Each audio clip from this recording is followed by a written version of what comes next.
বন্ধুরা, আজ আমি আপনাদের সাথে শেয়ার করব চিংড়ি মাছের মালাইকারি তৈরির একটি সুন্দর রেসিপি। ভিডিওটি দেখে আপনারা খুব সহজেই এই রেসিপিটি তৈরি করা শিখতে পারবেন।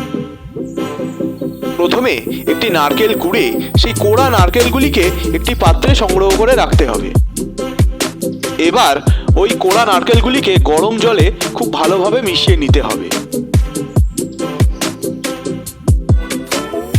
এবার আমরা ওই মিশ্রণটি থেকে কোড়া নারকেল আর তরলটিকে আলাদা করে নেব। এই তরল অংশটিকে নারকেলের দুধ বলা হয়, যেটা চিংড়ি মাছের মালাইকারি তৈরিতে ব্যবহার করা হবে।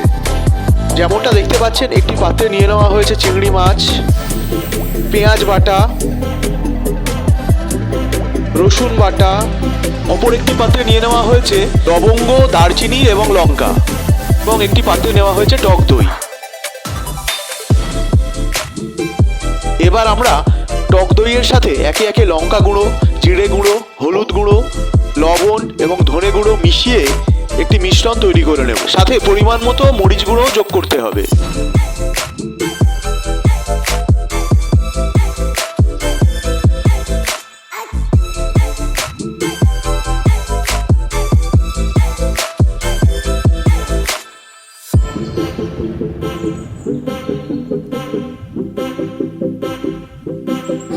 এবার আমরা একটি কড়াইতে পরিমাণ মতো তেল দিয়ে তা গরম করে একে একে চিংড়ি মাছগুলোকে দিয়ে লাল লাল করে ভেজে নেব।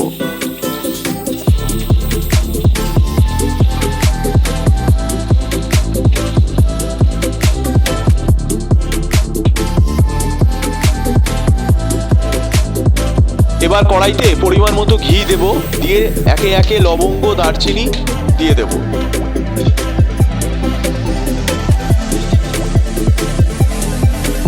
এবার এই মশলাগুলির সাথে পেঁয়াজ বাটা যোগ করব। মশলাগুলি কড়াইতে বেশ কিছুক্ষণ নাড়াচাড়া করে নেওয়ার পর তার সাথে যোগ করব পরিমাণ মতো রসুন বাটা। এবার আমরা কড়াইতে যোগ করব দই এবং সমস্ত মশলা দিয়ে তৈরি করা মিশ্রণটি। এবার আমরা কড়াইতে স্বাদ মতো লবণ দেব।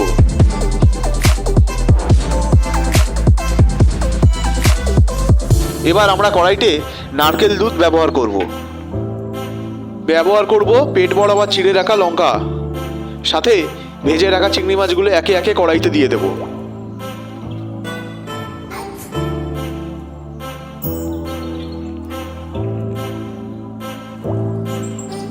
এবার কড়াইতে দিয়ে দেব স্বাদ মতো চিনি।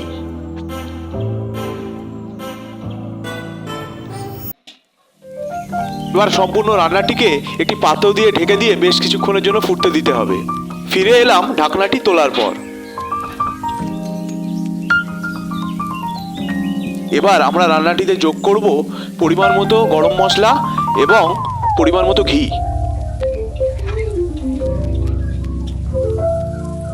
আবারও বেশ কিছুক্ষণের জন্য একটি পাত্র দিয়ে রান্নাটি ঢেকে দিতে হবে।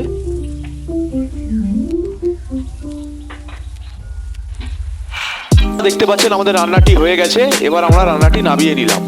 বন্ধুরা, ভিডিওটি ভালো লাগলে লাইক, কমেন্ট, শেয়ার করে দিয়ে পাশে থাকবেন এবং বাবা মায়ের রান্নাঘর চ্যানেলটিকে সাবস্ক্রাইব করে আমাদের উৎসাহ প্রদান করবেন, যাতে আমরা ভবিষ্যতে আরো ভালো ভালো রান্নার রেসিপি আপনাদের জন্য আনতে পারি। ধন্যবাদ।